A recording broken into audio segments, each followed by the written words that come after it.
نحمدہ ونصلی علی رسولہ الکریم اما بعد بسم اللہ الرحمن الرحیم السلام علیکم ورحمۃ اللہ وبرکاتہ۔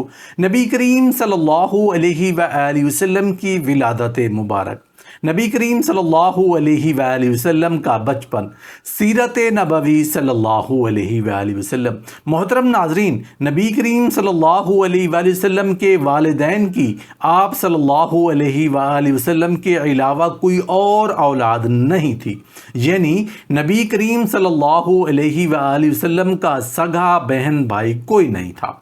حضرت آمنہ رضی اللہ تعالیٰ عنہ فرماتی ہیں کہ جس رات نبی کریم صلی اللہ علیہ وآلہ وسلم پیدا ہوئے تو میں نے ایک نور طلوع ہوتے دیکھا جس سے شام کے محل اس قدر روشن ہو گئے کہ میں نے اس روشنی میں شام کے محل دیکھ لیے۔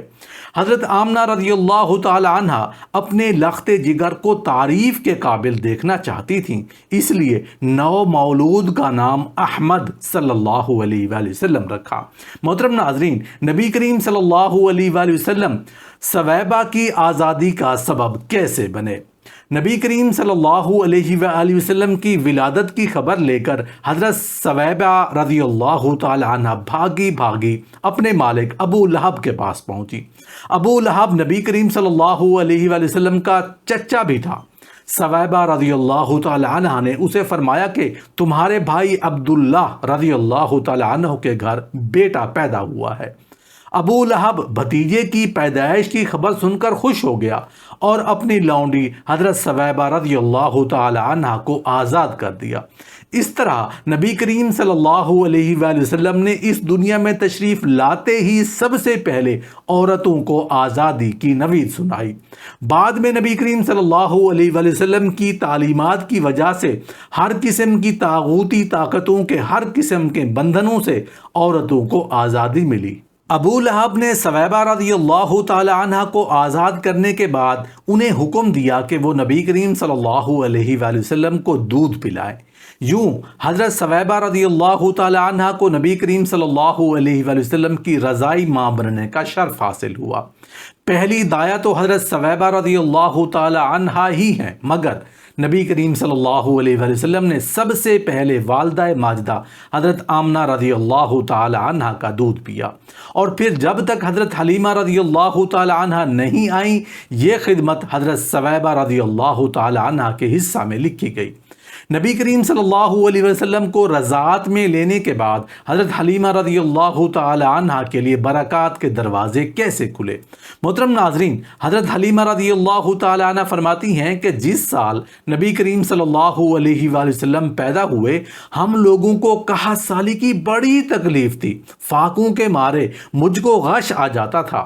میری گود میں ایک بچہ تھا مگر اتنا دودھ نہیں تھا کہ اس کو کافی ہوتا، اس لیے رات بھر اس کے چلانے سے نیند نہیں آتی تھی۔ میں جس اونٹنی پر سوار تھی وہ اتنی لاغر تھی کہ سب کے ساتھ نہیں چل سکتی تھی۔ میں اور میرا شوہر بھوکے تھے۔ محترم ناظرین، اب ہم نبی کریم صلی اللہ علیہ وآلہ وسلم کی رضاعت سے متعلق بات کر لیتے ہیں۔ تمام سیرت نگار یہی لکھتے ہیں کہ قبیلہ بن سعد بن بکر کی 10 عورتیں بچوں کو دودھ پلانے کی غرض سے مکہ آئی تھیں۔ حضرت حلیمہ رضی اللہ تعالی عنہ کو کسی مالدار کا بچہ نہیں ملا اور وہ یتیم بچہ ملا جس کو دوسری دائیاں لینے سے انکار کر چکی تھیں۔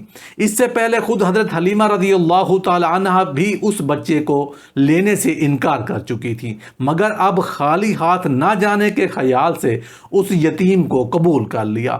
حضرت حلیمہ رضی اللہ تعالی عنہ جب نبی کریم صلی اللہ علیہ وآلہ وسلم کو گود میں اٹھا کر اپنے قافلے میں پہنچی تو اس وقت انہوں نے آپ صلی اللہ علیہ وآلہ وسلم کی برکات کھلی آنکھوں سے دیکھ لی۔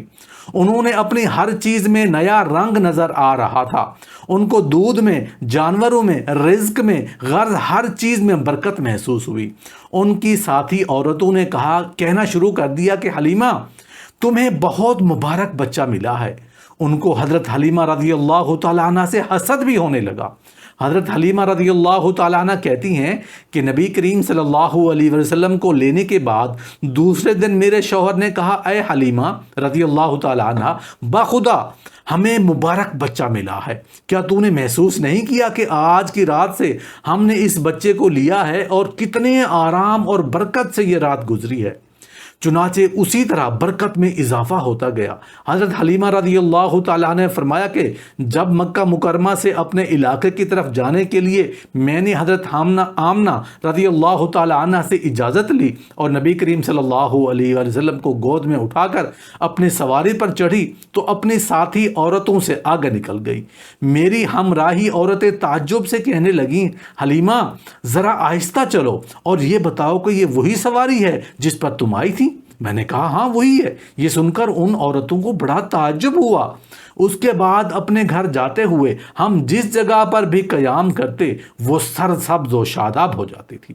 نبی کریم صلی اللہ علیہ وسلم سے پہلے حضرت حلیمہ رضی اللہ تعالی عنہ اور ان کے شوہر اپنا پسینہ بہانے کے باوجود تنگی سے زندگی بسر کرتے تھے، اور اب یہ حال ہو گیا کہ مٹی کو بھی ہاتھ لگاتے تو وہ سونا بن جاتی تھی۔ ہر طرف خوشحالی اور فالغ البالی کا دور دورہ ہو گیا۔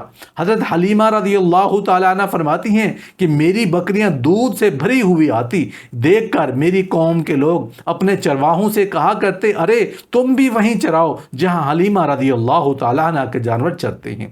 اب حضرت حلیمہ رضی اللہ تعالیٰ عنہ کے اونٹ اور بکریوں کی تعداد میں بہت زیادہ ہو گئیں، اور نبی کریم صلی اللہ علیہ وآلہ وسلم کی برکت سے حضرت حلیمہ رضی اللہ تعالی عنہ اپنے قبیلہ میں بہت مقبول ہو گئیں۔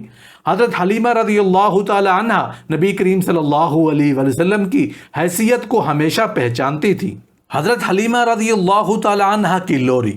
حضرت حلیمہ رضی اللہ تعالی عنہ نبی کریم صلی اللہ علیہ وآلہ وسلم کو جو لوری سنا کر دل بہلایا اور کھلایا کرتی تھی، اس کا ترجمہ یہ ہے، اے میرے رب، جب تو نے محمد صلی اللہ علیہ وآلہ وسلم کو ہمیں دیا ہے تو آپ صلی اللہ علیہ وآلہ وسلم کو باقی رکھ، یعنی زندگی دے اور عمر کو پہنچا، اور آپ صلی اللہ علیہ وسلم کے مراتب اعلیٰ کر، اور آپ صلی اللہ علیہ وآلہ وسلم کے دشمن جو باطل باتیں اور باطل خیال کریں ان کو مٹا دے۔ نبی کریم صلی اللہ علیہ وآلہ وسلم کے رضائی بہن بھائی، جنہیں نبی کریم صلی اللہ علیہ وآلہ وسلم کے رضائی بہن بھائی بننے کا شرف حاصل ہوا، وہ عبداللہ بن حارث رضی اللہ تعالی عنہ، انیسہ بنت حارث اور شیماء بنت حارث رضی اللہ تعالی عنہ ہے۔ حافظ ابن حجر حضرت حلیمہ رضی اللہ تعالی عنہ کے بیٹے حضرت عبداللہ رضی اللہ تعالی عنہ کو صحابہ میں، اور حافظ ذہبی نے حضرت شیماء رضی اللہ تعالی عنہ کو صحابیات میں شامل کیا ہے۔ جب حضرت حلیمہ رضی اللہ تعالی عنہ نے نبی کریم صلی اللہ علیہ وآلہ وسلم کو دودھ پلانے کے لیے لیا تھا تو اس وقت ان کی گود میں شیر خوار عبداللہ بن حارث تھے۔ حضرت حلیمہ رضی اللہ تعالی عنہ کا سارا گھر نبی کریم صلی اللہ علیہ وآلہ وسلم کا گرویدہ تھا۔ کسی نے بھی آپ صلی اللہ علیہ وآلہ وسلم کی خاطرداری اور پرورش میں کوئی دقیقہ باقی نہ رکھا۔ نبی کریم صلی اللہ علیہ وآلہ وسلم خود بہت کم روتے، مگر رضائی بہن کو روتے دیکھ کر آنکھیں نمناک ہو جایا کرتی تھیں۔ نبی کریم صلی اللہ علیہ وسلم کا بابرکت وجود اپنی رضائی ماں کے لیے کس قدر بابرکت ثابت ہوا ہوگا، اس کا اندازہ بہت مشکل ہے۔ مثلا حضرت حلیمہ رضی اللہ تعالی عنہ سے جب نبی کریم صلی اللہ علیہ وسلم نے اپنے رضائی بہن بھائیوں کے ساتھ بکریاں چرانے کی اجازت لے لی تو آپ صلی اللہ علیہ وآلہ وسلم کو بکریوں کے ساتھ چراگاہ میں جاتے ہی بکریوں کی تعداد میں روز بروز اضافہ ہوتا گیا۔ بکریاں پہلے سے زیادہ دودھ دینے لگیں، چراگاہیں کی ہریالی بڑھنے لگی، بنو سعد خوش ہو گئے۔ حضرت حلیمہ رضی اللہ تعالیٰ عنہ فرماتی ہیں کہ نبی کریم صلی اللہ علیہ وآلہ وسلم کے باعث میرے گھر میں بہت برکت تھی۔ جب سے آپ صلی اللہ علیہ وآلہ وسلم کے قدم مبارک میرے گھر میں آئے تھے، مجھے چراغ کی حاجت کسی رات کو نہ ہوئی تھی۔ تمام مکان نبی کریم صلی اللہ علیہ وآلہ وسلم کے چہرے کے نور سے ہمیشہ روشن و درخشاں رہتا، اور مجھے جب بھی کسی چیز کی ضرورت ہوتی اور میں اندھیرے کمرے میں جاتی تو وہ آپ کے نور سے روشن ہو جاتا، اور میں بلا تکلف اس روشنی سے اپنی مطلوبہ چیز لے لیتی۔ حضرت حلیمہ رضی اللہ تعالیٰ عنہ فرماتی ہیں کہ میں نبی کریم صلی اللہ علیہ وسلم کو دور نہیں جانے دیتی تھیں۔ ایک بار مجھے خبر نہیں ہوئی کہ نبی کریم صلی اللہ علیہ وسلم اپنی رضائی بہن شیماء کے ساتھ دوپہر کے وقت مواشی کی طرف چلے گئے۔ حضرت حلیمہ رضی اللہ تعالیٰ عنہ فرماتی ہیں میں آپ کی تلاش میں نکلی یہاں تک کہ آپ کو بہن کے ساتھ پایا۔